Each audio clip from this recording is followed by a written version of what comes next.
Bismillahirrahmanirrahim. Alhamdulillahirabbil alamin wa bihi nasta'inu ala umuri dunya waddin wa dinil haq. Liyudhhirahu ala dini kullih wa kafa billahi waliyan wa kafa billahi nasira. Asyhadu an la ilaha illallah wa asyhadu anna Muhammadan abduhu wa rasuluhu allazi la nabiyya ba'dah amma ba'du.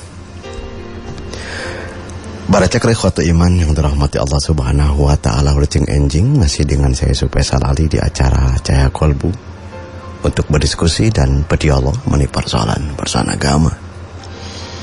Pada kesempatan pagi hari ini untuk mengawali diskusi 1 jam ke depan, sebagaimana biasa untuk hari Kamis ya kan, masih kita akan lanjutkan hanca yang tertunda berkenaan dengan mutiara hikmah. Iya, Ustaz.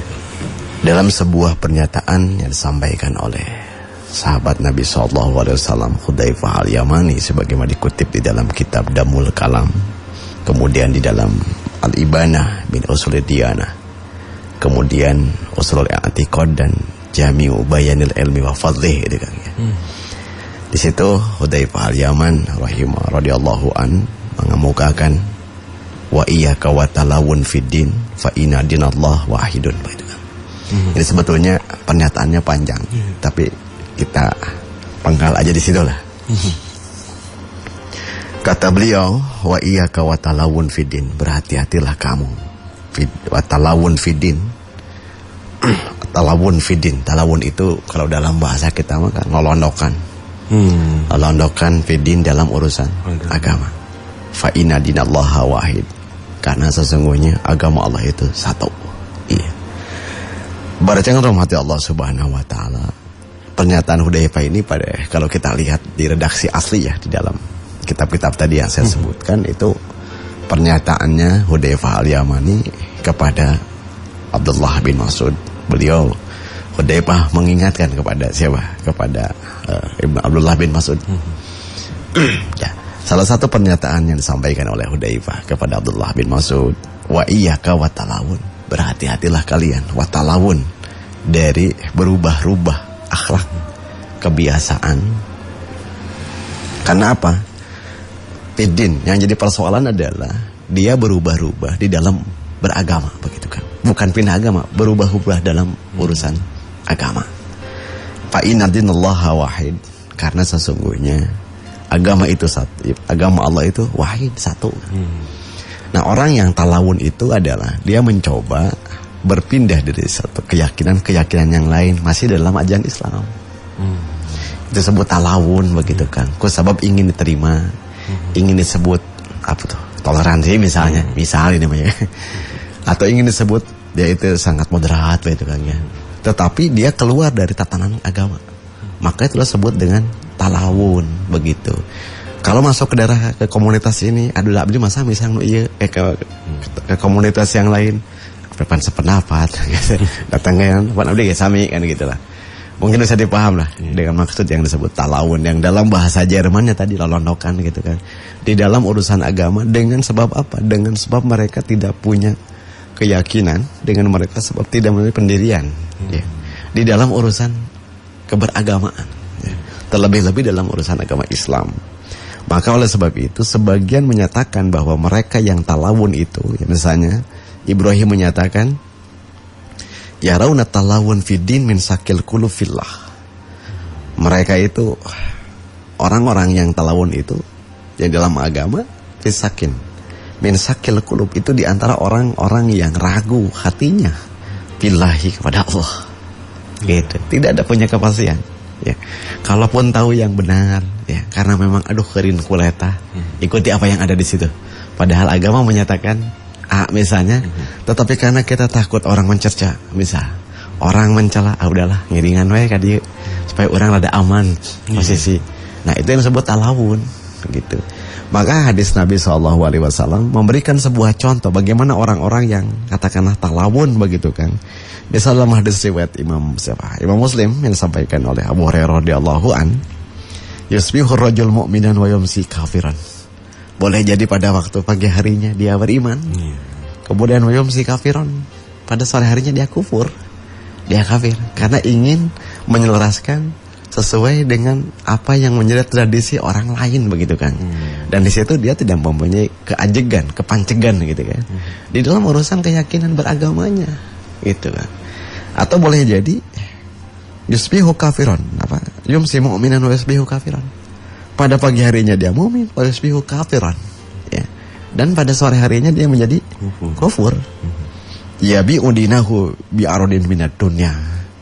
Dia menjual agamanya karena dengan tujuan-tujuan duniawi. Gitu. Kusabab punten misalnya karena orang takut mengap jelek ke kita, ya. Gitu. Yang seharusnya dia bilang dibaikkan gitu kan. Misal ketika kita diundang gitu kan ke satu tempat misalnya, kita dengan lantang misalnya bahwa anjing itu haram, mengurus anjing haram. Kemudian si pribuminya punya anjing totol-totol, kecuali yang totol-totol ini. Terus kita talawun kan. Misalnya contoh, karena relate sieun tidak onang deui kata mentor namanya Jawa lah. Ini memberikan deskripsi kira-kira talawun tuh kayak gitu, yang tahu benarnya itu. Tetapi karena herin leta gitu kan, kalau saya ngomongin di sini kayak gini bukan berstrategi nih ya, karena ketakut. Karena takut sehingga dia berubah. Ya, ketika masuk ke di sini karena takut nggak diakui ya eksistensinya. Dia ngomong aku juga sependapat loh dengan kamu gitu. Kan dia padahal dia tidak punya pandangan seperti itu. Tetapi masuk ke komunitas ini, saya itu sama seperti kalian. Datang ke sini aku juga sama loh gitu. Sependapat ya. Lamun cek bahasa lagi sama mazhab jeung kuringan. Tetapi ketika dia kembali di sana, dia tidak seperti itu. Maka itulah yang disebut dengan talawun begitu kan. Maka oleh sebab itu di dalam kitab Miftahul Afkar nyatakan juga ya dari talawun fidin li annahu sifatul munafiqin. Berhati-hatilah kalian dari sikap talawun dalam urusan agama. Ya, li annahu sifatul munafiqin. Sesungguhnya itu adalah sifatnya orang-orang nifak. Kita bisa lihat ya, kalau kita ambil pelajaran di dalam Al-Quran, karena memang talawun fidin itulah sifatnya orang-orang nifak, maka kita bisa lihat juga dalam Al-Quran bagaimana sifat-sifat mereka. Karena itu disejajarkan mereka dengan sifat orang-orang yang nifak. Salah satu ya katakanlah sifat-sifat mereka orang-orang yang talawun karena disejajarkan dengan orang-orang nifak, betul kan ya? Pertama misalnya, dia lebih ketika Allah dan Rasulnya menentukan sesuatu hal, dia lebih memilih ke pendapat orang lain, pendapat manusia. Itu talawun. Cek Allah teh kudu kieu, tapi ada pendapat manusia, orang katakanlah pemikiran, dia mengikuti pemikiran orang.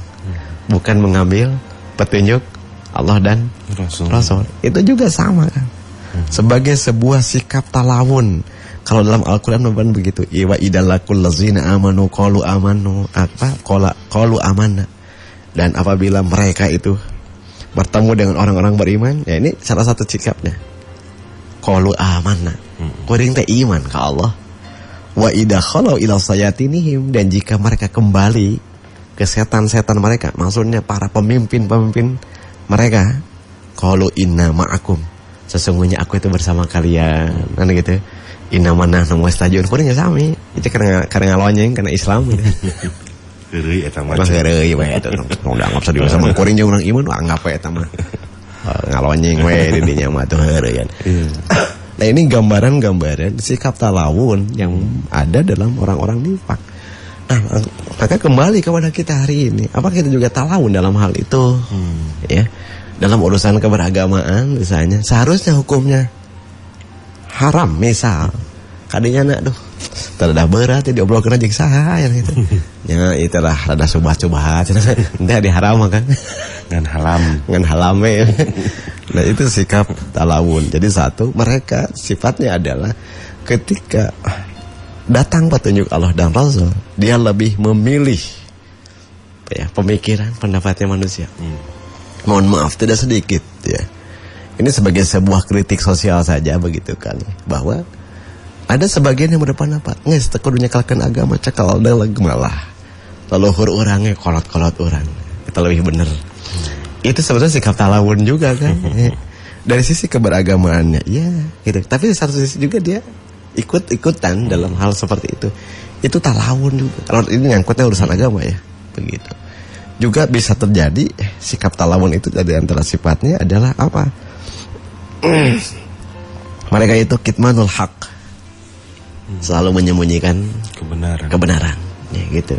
Kebenarannya disembunyikan ketika berhadapan dengan orang lain, karena takut tadi itu. Jadi orang talawun mampu menempatkan dirinya di dalam kondisi tertentu, harus beradaptasi, maka menempatkan dirinya dalam kondisi tertentu agar dia menjadi akrab, atau bisa juga mengadaptasikan dirinya sehingga agama diabaikan, bisa lah. Seperti itu gitu. Itulah talawun ya, kalau dalam bahasa ini melolokan urusan agama gitulah. Ngabunglon gitu kan. Kan bunglon gitu ya. Masuk ke nempel di tempat hijau berubah jadi hijau. Kanu beureum nyarubah jadi beureum. Tah, anu kitu pan talawun gitu kan. Nah, dalam bahasa agama disebut talawun, termasuk boleh jadi di situ disebabkan karena imaatan. Ya. Latah, niru-niru begitu kan. Niru-niru, dah emang geus umum da kumaha atuh. Eta teh bibit-bibit pitalawuneun kan. Giring ramena. Padahal kita sudah punya satu sikap pendirian yang benar. Misal tentang sesuatu hal, tetapi kita melihat guyubuhu, guyubna, warame uhu dan namanya begitu. Ya udahlah ikut aja ke sini, dari sarua. Jadi didalilan gitu kan. Ya, agama pan itu ini kan orang banyak itu mewakili kebenaran kan gitu.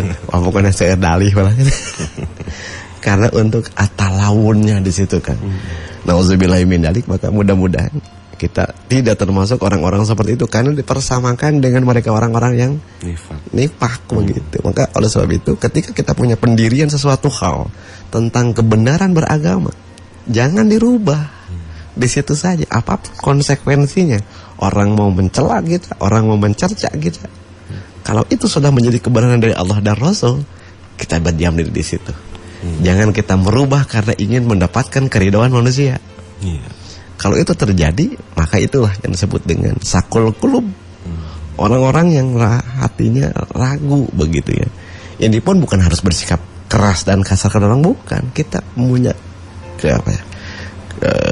ketegasan, sikap pribadi, prinsip begitu. Kalau itu nyangkut yang prinsip, ya udah, kita tidak bisa dikompromikan. Nah, kalau udah prinsip bisa dikompromikan, ya sudah, Kang. Ini masuk ke dalam ranah-ranah talawun fidin. Nauzubillahi min dzalik. Ya memang awal-awalnya dari imaatan dulu, niru-niru. Akhirnya dengan enakeunnya nu ieu mah teu make agama oge. Menikrin iya we cenah canak. Nah, artinya apa? Islam menghendaki manusia itu harus dalam keadaan totalitas begitu kan, di dalam beragama. Ketika kita menjadi seorang, ya katakanlah tahu sebagai seorang muslim, kita harus totalitas dalam semuanya. Misal orang juga bisa termasuk talawun, wah dalam urusan akidah, ibadah benar lurus. Urusan bisnis ya kapitalis. Misal ya. Urusannya kumaha ngiluan kan sanes ngiringanna berjamaah nah gitu kan tuh. Itu pun bisa termasuk dalam kategori talawun. Karena ingat fa inna dinallah wahid. Agama Allah itu satu. Artinya di sana wala talbisul haq bil batil. Tong dicampur adukeun di dinya gitu kan. Ya contoh di kita HBD ya nganggo barokallah fi umrik. Talawun deui wae kan gitunya. Ada sana abdi mah daya mah syukuran. Tapi ya new pelilin. Sami wae kan. Ya mah contoh. Kita juga berhati-hati dari sikap itu ya. Tetap saja karena di situ menunjukkan ketidak konsistenan kita di dalam keberagaman, apa yang kita pahami, apa yang kita yakini berdasarkan petunjuk Allah dan Rasul. Maka Allah tegaskan udkhulu fi silmi kafa ya. Masuklah kalian ke dalam Islam secara kafa. Artinya apa? Tidak ada apa ya? Segmentasi amalan begitu ya. Semua totalitas, urusan akidah, urusan ibadah, urusan akhlak, urusan muamalah, semua totalitas. Ikuti sesuai apa yang diajarkan oleh Nabi SAW atau diajarkan dalam Islam. Sehingga kita tidak termasuk orang-orang yang mencampur adukan, jauhnya ya. Mencampur adukan urusan agama kita atau katakanlah dengan ajaran agama lain. Itu pun merupakan dampak dari sikap talawun. Akhirnya dia mempermudah urusan agama ya. Menganggap ketika tidak sesuai dengan kita, data sok talawun teh. Waduh, agama ieu geus ada ngabeberat ya Mas. Sigana geus ada disinglarkeun sakedik ieu. Kan Bapak Ibu ulah ngobrolkeun agama, man itu yang jadi ceritanya.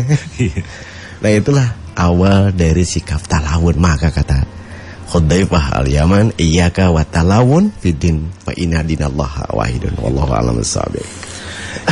Iya, alhamdulillah turhun Ustaz. Iya, dan Bara Cakra kita mulai kembali insyaallah untuk pembahasan di kesempatan pagi hari ini Kamis ya.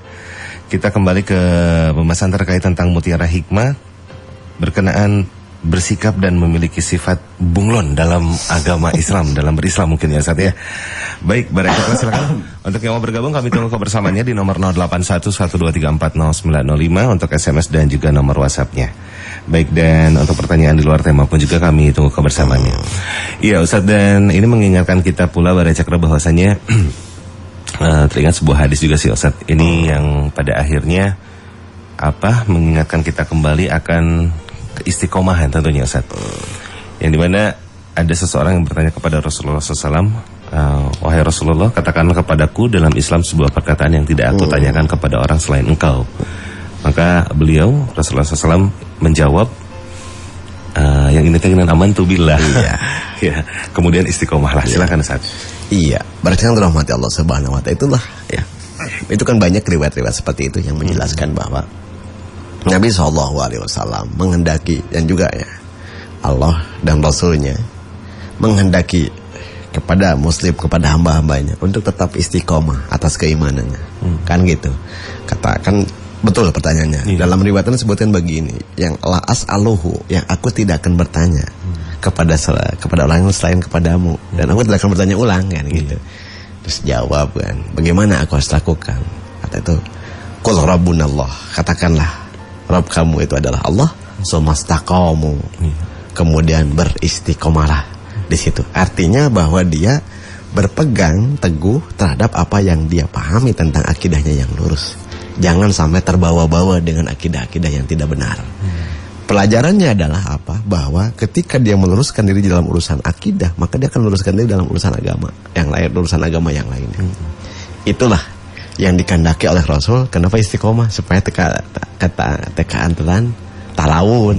talawun imaatan kan ada daet ya. Talawun mah tadi itu kalau imaatan niru-niru ya, karena komah guyubnya gitu kan, eta mah kondisional ya. Islam kondisional panena masuk di dalilan kan gitu. Eta mah Islam moderat kusabsieun benerna sini. Nah, hal itu terjadi juga kan, khawatir terjadi, dan itu menjadi sifat orang-orang nifaq. Itu karena kalau itu terjadi dalam dirinya dari seorang muslim, mengatakan, nah, maka kita tidak jauh beda dengan mereka. Maka itu bisa dikatakan dengan imanul mardun. Iman-iman yang tertolak di situ ya. Kenapa yang paling utamanya di urusan akidah ya. Oleh sebab itu maka jangan mencampur adukan persoalan-persoalan akidah dengan keyakinan-keyakinan mitos misalnya kan. Takhayul misalnya gitu kan. Itu bisa berbahaya. Ya kan kadang-kadang gitu ya. Mohon maaf dengan segala hormatnya. Dan itu sering terjadi, dan itu dianggap mafhum di kita. Misalnya ngimpen lauk. Wah, sana ieu kayak yang miliknya. Waduh, receh wah ieu mah. Lauk Ngimpenna ieu impun. Atau lamun aya di urangnya punten gitu kan. Lamun aya Korea gitu. Wah, sih nu maot teh. Emang langkung paham mana? Langkung tahu mana jeung mereka teh jero ieu. Cuing. Hal-hal seperti itu bisa termasuk kan.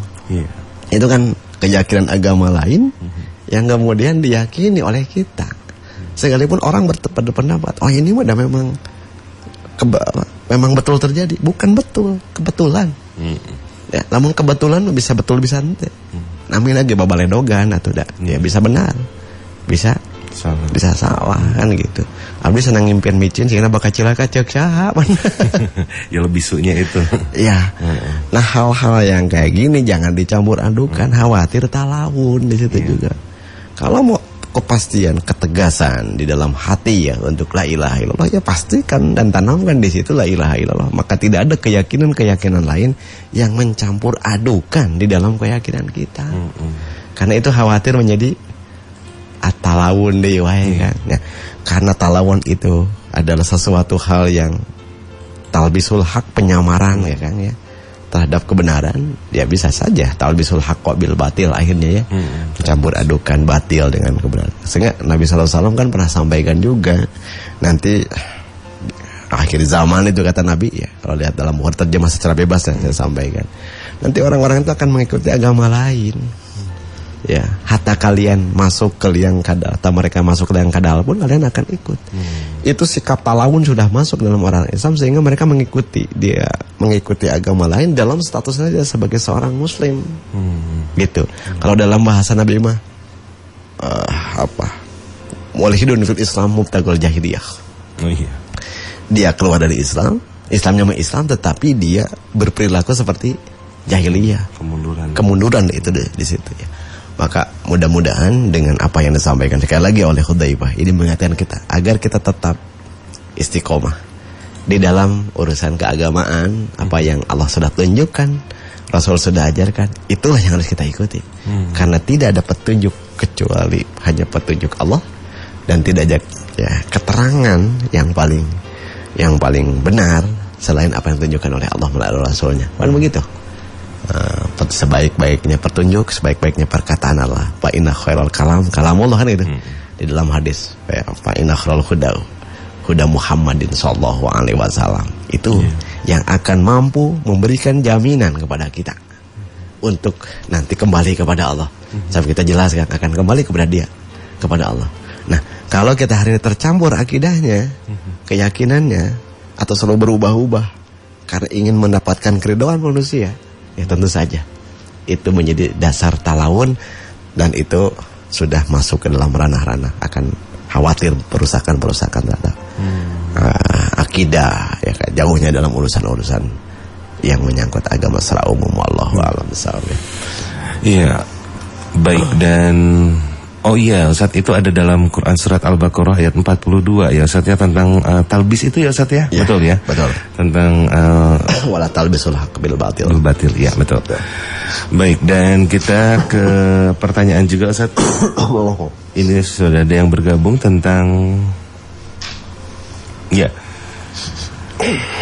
Oke, tentang bagaimana hukumnya Ustaz kalau kita belum mengetahui sebelumnya terkait pencemaran akidah yang mungkin sempat kita lakukan. Terima kasih. Ya. Bacakan rahmat Allah Subhanahu wa taala. Allah tidak akan memberikan azab ya, atau memberikan siksaan bagi mereka-mereka yang sebelumnya tidak tahu. Karena persoalannya tahu atau nggak mau tahu itu. Tidak tahu atau nggak mau tahu, tidak tahu. Kalau memang betul-betul tidak tahu gitu kan ya. Dan karena ya mudah-mudahan Allah memberikan pengampunan kepada kita semua begitu kan ya. Hanya yang jelas ketika kita sudah tahu sesuatu hal yang benar, ya, jangan diulang kembali kesalahan itu. Maksudnya dalam akidah nih ada kerusakan di situ. Aduh, geningan kapungkur teh. Bios nu atos mah atos ya. Nu ayeuna kapayun. Bagaimana kita lebih membenahi, meluruskan dalam persoalan-persoalan itu, gitu kan. Jangan sampai akhirnya, nah inilah kembali akhirnya bagaimana seorang Muslim dia memperkaya dirinya dan membekali dirinya dengan ilmu, gitu Kang ya. Mudah-mudahan mah Allah mengampuni ya Kang ya. Saya bilang mudah-mudahannya kitanya kata ya. Ai ka Allah mah ngadoa mangga we cing tegas. Ya Allah hapunten kalepatan abdi kan begitu ya. Jadi insyaallah ya, mudah-mudahan tidak menjadi persoalan di situ karena atas dasar ketidaktahuan. Ya, mudah-mudahan Allah mengampuninya, tetapi dengan diikuti sikap perubahan kita untuk tidak mengulangi hal itu. Upaya setelahnya. Nah, gitu ya. Jangan sampai da abdi terus tobat, tapi da anger keneh, cenah atosnya belah mana. Ini masuk ke intermejo ya Kang. Jadi kita tinggal kita bagaimana merubah ya, dari hal yang kata-kata dipandang salah dalam persoalan sebelumnya akidah ya misalnya, atau urusan-urusan lain, dan berubah menjadi lebih baik. Tentu saja lebih baik di situ bukan meninggalkannya saja, tetapi ada upaya peningkatan untuk penguatan lebih lanjut begitu kan. Dengan pengayaan keilmuan dan keyakinan begitu kan. Wallahu a'lam bishawab. Iya, baik, kurang lebih seperti itu. Dan kita coba kembali Ustaz. Ya. Ini sudah ada yang bergabung kembali dari WhatsApp dulu Radio Cakra dengan pertanyaan. Oke Pak Ustadz, bagaimanakah upaya kita agar tetap terjaga dalam istiqomah, dalam keistiqomahan itu sendiri ya. Iya. Baca yang dirahmati Allah Subhanahu wa taala. Tentu saja di samping ada upaya-upaya yang dilakukan oleh manusia ya, oleh kita sebagai seorang muslim. Upayanya apa yang dilakukan? Pertama adalah riayatul ilmi dulu lah. Memelihara ilmu, pengetahuan dulu tentang hal itu begitu kan. Karena ingat dan sering saya sampaikan, al ilmu imamul amal wal amal tabi'uhu. Itu kan Jain Al-Munir ya, yang dikutip oleh Ibnu Hajar dalam kitabnya Fathul Bari kan seperti itu menyatakannya, bahwa ilmu itu adalah imamnya amal wal amal tabi'uhu. Perkaya dulu lah itu ke depan dan kita tidak bisa menafikan pengetahuan sudah kan. Ya. Orang mau bersyukur misal harus tahu dulu cara bersyukurnya seperti apa. Nikmat Allahnya kayak gimana? Bukan kita terus menghitung, tahu dulu. Orang nggak tahu nikmat Allah, orang jauh dari syukur. Bagaimana bisa bersyukur? Bagaimana bisa bersyukur kan gitu. Ya, karena itulah yang karena mohon maaf ya, dengan kedangkalan pengetahuan kita, bukan karena kitanya dangkal, kitanya nggak mau gitu kan. Akhirnya jadi deet gitu kan. Itu satu. Jadi benahi secara keilmuan, serta alim lah paling tidak kan seperti itu ya. Kajian, ngiring kan gitu ya. Untuk bisa membenahi lah pengetahuan itu dan mudah-mudahan diharapkan menjadi sebuah sikap dan perilaku dan menjadi keyakinan yang benar begitu kan. Yang kedua ya tentu saja sederhananya dengan berdoa juga kan. Iya, minta dibimbing. Minta dibimbing. Kenapa ada doa Rabbana la tuzigh qulubana ba'da idh hadaitana? Kan itu supaya istiqomah sebetulnya. Rabbana la tuzigh, ya Allah tuh ngagejag-gejigkeun la tuzigh qulubana. Ya Allah jangan kau condongkan hati kami setelah Engkau berikan petunjuk. Kan gitu. Itu di antara doa atau yang sering yang Nabi ajarkan ya, Allahumma ya musarrifal qulub sarif qulubana, kalau umumnya Allahumma ya muqallibal qulub sabit qalbi ya. Samping ada usaha-usaha untuk di situ ya. Ya namanya juga kan berusaha untuk istiqomah pasti capek kan gitu ya. Terus kemudian harus ada pengorbanan. Kan gitu, pengorbanan itulah yang harus memang dikedepankan kan gitu. Rektola hoream lah. Sama istirahat sana. Istirahat ya itu. Harus istiqomah. Istiqomah. Ya. Kan yang disebut istiqomah itu harus dipahami. Luju muto'ah, tetapnya di dalam ketaatan. Tentu saja tetapnya ketaatan itu harus berdasarkan ilmu. Gitu. Abdi mah istiqomah terus ninggalkeun salat salat teh beres, istiqomah. Dan belum istiqomah. Istiqomah. Ketika dia menyatakan dari istiqomah, dia bukan hanya melakukan ya, yang benar, tetapi caranya pun cara yang benar. Menjaga hal yang benarnya. Menjaga hal yang benarnya itu istiqomah. Orang sholat ketinggalan istiqomah kan, dina sholat. Ya, tetapi ketika dia tidak keluar dari cara-cara yang tentukan oleh Rasul, istiqomah. Gitu. Kamu istirahat wae mau ulah. Itu salah satu cara ya, pembekalan oleh pembenahan di samping kita berdoa dan upaya-upaya yang dilakukan oleh kita. Sebetulnya sederhana, tidak ada yang berat. Tinggal persoalannya ada nggak keinginan itu saja sebetulnya kan. Kemauan yang bulat. Kemauan yang bulat. Nah, sakumaha gampangnya hari alimnya gitu kan. Tetapi sakumaha susah dan berat, kalau dia pengen ya pasti terjadi. Diusahakan mah gitu kan. Dalam urusan-urusan yang seperti ini, urusan-urusan yang sifatnya petunjuk ya, bukan takdir ya, urusan-urusan petunjuk. Karena Allah ya di mantasa waktu di lo mantasa, Allah akan memberikan petunjuk orang yang dikehendaki dan menyesatkan itu artinya bukan Allah yang ngasih kesesatan, tetapi karena kita berdiam diri di dalam kesesatan. Gitu jalur lamun aya rel mah kita diamnya di rel sesat, henteu pindahnya atuh moal mungkin Allah akan ngasih. Bukan da abdi mah cek takdirna ge cenah kedah sesat waktu di lumantasa. Bukan, cuma takdir. Kita yang tidak berupaya di situ ya. Wallahu a'lam bishawab. Iya, sehingga kita ya Ustaz bisa memahami ya Ustaz tentang di mana ketika menempatkan takdir, di mana ketika menempatkan harus berupaya gitu, nah, Ustaz. Itu ya jelas sekali. Baik Ustaz, ada pertanyaan kembali tentang membunglon itu sendiri Ustaz. Namun dengan bertujuan untuk memperluas pengetahuan tentang Islam, karena Islam banyak ajaran dan aliran agar lebih memperdalam dan bekal untuk anak cucu nanti. Terima kasih. Begini, kalau dalam tataran keilmuan emang enggak. Untuk pengetahuan ya. Pengetahuan. Tetapi ketika menjadi sikap dan pribadi yang berubah itu jangan. Tidak boleh diajarkan lah sana sekarang. Iya. untuk pengetahuan. Untuk pengetahuan mah. Kita punya hal yang pendirian, misalnya kita mencari yang lain. Tetapi jangan merubah Ya maksud bunglon teh gini Kang. Jangan berubah-berubah. Berubah. Yang dari benar ke salah. Itu bunglon. Ya, kalau benar ke benar itu bukan jadi soal. Dan memang itu adalah sebuah peningkatan ya. Tetapi memang dari benar ke salah.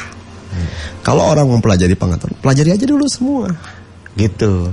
Tanpa kita harus ingat mau merubah sikap yang sudah ada, yang sudah benar. Gitu. Misalnya jangan sampai terbawa lah. Nah itu yang harus dijaganya oleh kita. Kalau untuk pengetahuan mah enggak. Iya. Tapi jangan merubah dari yang benar menjadi Salah. keliru. Atau yang jadi salah. Nah itu yang jadi bunglon yang kayak gitu. Berarti ya kita sikap kita ya ini aja welcome gitu. Terhadap pengetahuan itu. Terhadap pengetahuan kita terima misalnya. Tapi ada filter. Ada filter di situ. Oh ini memang harus berubah dan memang kebenarannya terlihat. Ya. Nah ini yang dikhawatirkan tadi. Kita mengikuti karena belajar tentang sesuatu hal dari satu kaum misalnya. Dan itu misalnya mohon maaf keliru atau kurang tepat. Kita ngikutin mereka. Ada orang kan kerja aja di ngarasanya atau ngarasanya bener nih. Kan begitu ya kalau dalam bahasa sederhananya. Nah oleh sebab itu kalau dalam tataran pengetahuan silakan baca aja semua, kaji aja dulu ya. Dengan tentu saja kita punya filter yang jelas. Jangan sampai kita akhirnya terbawa. Mudah terbawa Kan gitu ya. Nah ini yang harus kita pahami terlebih dahulu. Maka di situ bukan hanya sekedar menerima informasi, tapi ada cross check keilmuan. Tabayun. Tabayun ilmu itu benar tuh kan. Saya mendapatkan seperti ini. Oke, kita cek ulang kan itu benar enggak sih? Gitu kan. Atau kita katakanlah mencari informasi yang lain. Mendasar pada dalil tidak. Pada dalil atau tidak. Wah, itu semua harus di cross check semuanya. Karena khawatir kita ini termasuk tadi itu. Kalau tidak punya pendirian, nanti kayak itu natalawun, imaatan, ya, taklid, itu kan sareng-renganana eta berjamaahna teh eta didinya kan. Aramengna teh gitu. Itu sederhananya ya. Yang mudah-mudahan ini menjadi peringatan buat kita semua bahwa kita jangan sampai berubah dari apa yang benar menjadi hal yang salah karena takut orang tidak ridho kepada kita. Takut kita dicerca, dicela, sieun sebat itu, sebat ieu ahkeun wieu satu kan urusan mereka. Yang penting bagi kita adalah apa? Kita pencapaian kita ini adalah mardotilahnya saja. Dari keridhaan manusia terido ke orang bisa nyinglar kan ya. Tiasa nyingcet tapi lamun Allah terido bade ka mun nyingcet kita. Tetap itu dalam pengawasan Allah Subhanahu wa taala. Wallahu a'lam bishawab. Iya, dan seperti halnya ikan yang berenang di laut, Ustaz. Walaupun air laut itu asin ya, Ustaz ya, ikannya kecil. Tekacanak asin, anggar we dipasak mah duyahan deui. Ame bade janten lauk asin. Dibumbuan ya, Ustaz. Dibumbuan deui. Baik. Ya, namun Ustaz untuk kesempatan pagi hari ini mohon maaf sebelumnya. Dan pula untuk Baraya Cakra karena satu dan lain hal, Cahaya Kolbu kita cukupkan saja terlebih dahulu. Untuk kemudian dilanjutkan kembali insyaallah di hari esok ya, di waktu kesempatan dan di waktu dan kesempatan yang sama bersama Al-Ustaz Yusuf Faisal Ali. Ya, sekali lagi kita cukupkan terlebih dahulu untuk pertemuan kajian subuh ini ya di Cahaya Kolbu. Semoga apa yang telah dipaparkan oleh Ustaz pun menjadi ilmu yang bermanfaat bagi kita semua, bisa kita manfaatkan sekaligus kita amalkan. Mewakili yang bertugas saya Ardian undur pamit. Aku qouli hadza wa astaghfirullah li wa lakum. Wassalamualaikum warahmatullahi wabarakatuh.